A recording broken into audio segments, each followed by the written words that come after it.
दोस्तों few days back I was talking to one of my friend जिसका JKPSI में PET qualify नहीं हुआ, although he was qualifying and वो cut off के अंडर आ रहा था। यानी कि अगर उसका फिज़िकल एफिशिएंसी टेस्ट क्वालिफाई हो जाता तो शायद नहीं बल्कि 101% उसका हो जाना था। He was having RBA but वो ओपन मेरिट में भी शॉर्टलिस्ट कर रहा था।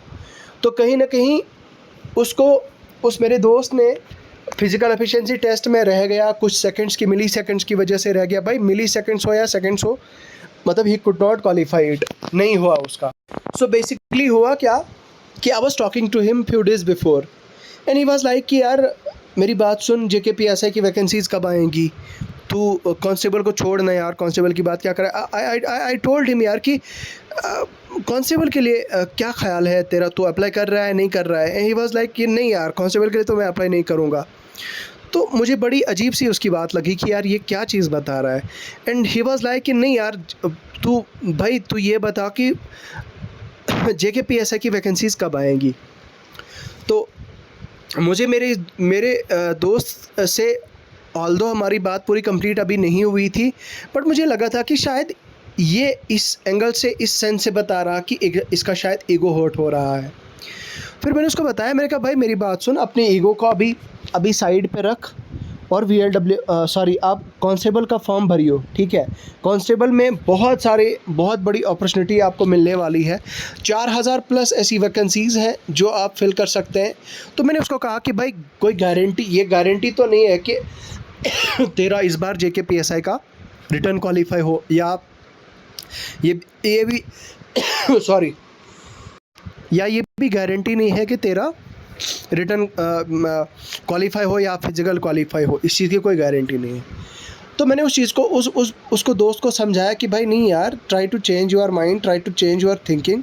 बहुत गलत सोच रहे हो आप, ऐसा आपको नहीं सोचना चाहिए। आपको अप्लाई कर देना चाहिए जो अपॉर्चुनिटीज़ आपके सामने आती है। अगर आप जॉबलेस हैं, अगर आपकी जॉब अभी तक नहीं लगी है, तो मेरे हिसाब से you should apply for the same.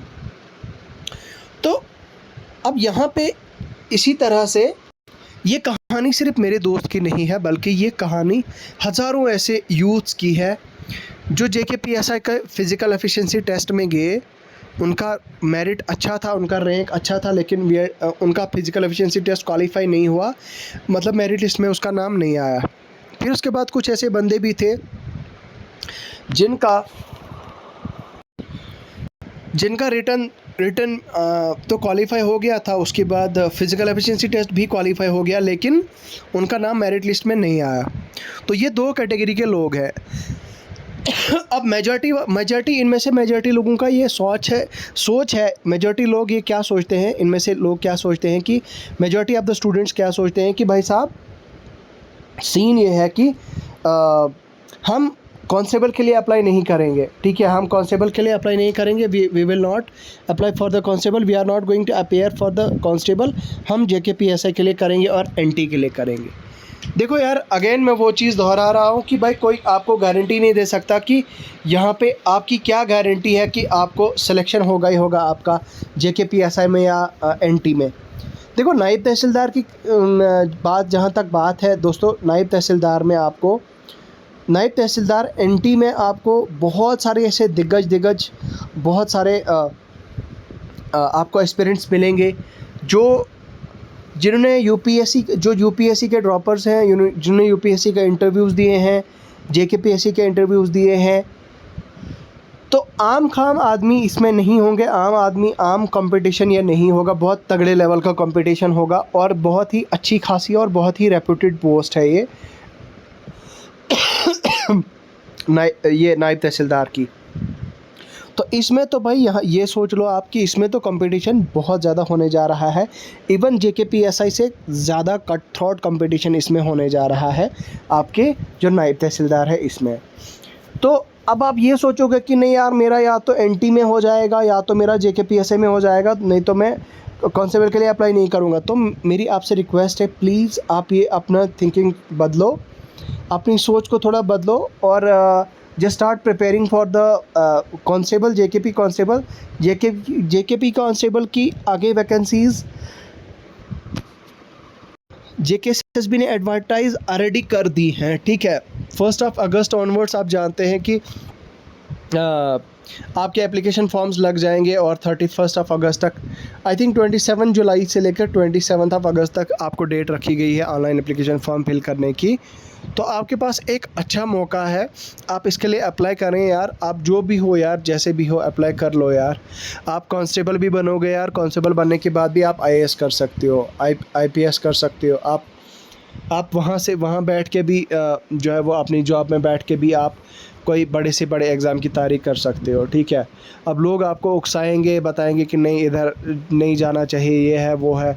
भाई आप ये चीज़ देखो ना यार कि आपके घर की हालत क्या है, घर की सिचुएशन क्या है, क्या आपके घर वालों के प्लान्स क्या थे आपको लेके और आप क्या कर रहे हो, ठीक है। वो चीज़ आप ज़रा इसके बारे में सोचो, इस पर थोड़ा डीप एनालिसिस करो।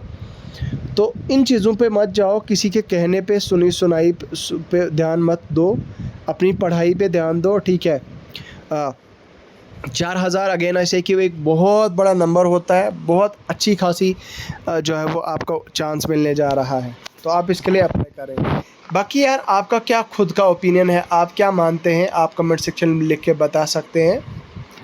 और इसके साथ में ही आप हमारे टेलीग्राम चैनल का हिस्सा बन सकते हैं, हमारे टेलीग्राम चैनल को ज्वाइन करें। टेलीग्राम चैनल का लिंक आपको वीडियो के डिस्क्रिप्शन में मिल जाएगा।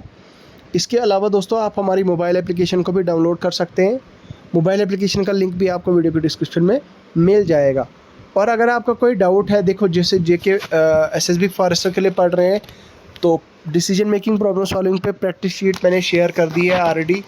और इसके अलावा मैंने फॉरेस्टर के लिए पीडीएफ कोर्स शेयर किया है कैंडिडेट्स के साथ, ठीक है, जिसमें अलग अलग टॉपिक वाइज एमसीक्यूज़ आप लोगों के साथ शेयर किए हैं। तो वो आप जो है वो इनरोल अवेल कर सकते हैं। आप हमारी मोबाइल एप्लीकेशन पर वो सारे कोर्सेज़ आपको मिलेंगे बहुत ही कम और मिनिमल अफोर्डेबल प्राइसेस के साथ, ठीक है। लास्ट बट नॉट लीस्ट बस यही एक मेरा मैसेज है कि अपने ईगो का अभी आप साइड पे रखें, अभी आप ध्यान दें, अभी आप अपने घर की सिचुएशन को देखें, अभी आप अपनी सिचुएशन को देखें। You know there is one of my relative, वो मेरे अपने ही हैं, बहुत क्लोज़ अपने हैं।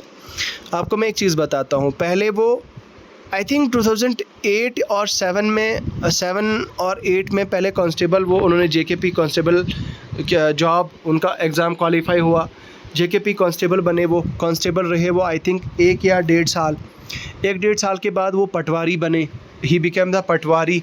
उन्होंने पटवारी का काम भी किया, मुझे लगता है कि ऑलमोस्ट 1 साल तक उन्होंने, नेक्स्ट 1 साल तक उन्होंने पटवारी का काम किया। पटवारी का काम करने के बाद, पटवारी का आप शायद यकीन नहीं करेंगे दोस्तों, पटवारी का एग्ज़ाम करने के बाद जॉब करने के बाद उन्होंने जेकेपीएससी क्वालिफ़ाई किया, जेकेपीएससी असिस्टेंट प्रोफेसर का एग्ज़ाम क्वालिफ़ाई किया, रिटन क्वालिफ़ाई किया, and finally he became the assistant professor in Urdu. तो गवर्नमेंट कॉलेज में उसकी जॉब लगी, उनकी जॉब लगी, और he is HOD of the Urdu department right now, और बहुत अच्छे खासे लेवल पे अभी वो है। तो कहने का मतलब ये नहीं है कि आप सोचोगे कि नहीं मुझे बड़े लेवल की पोस्ट मिलनी चाहिए, मुझे बड़े लेवल की अभी मिल जाए, ऐसा बिल्कुल भी नहीं है। आपको मेहनत करना होगा, आपको अपने आप को तराशना होगा, आपको जितना ज़्यादा हो सकता है उतना खुद को तराशें, आप मेहनत करें, हार्डवर्क करें।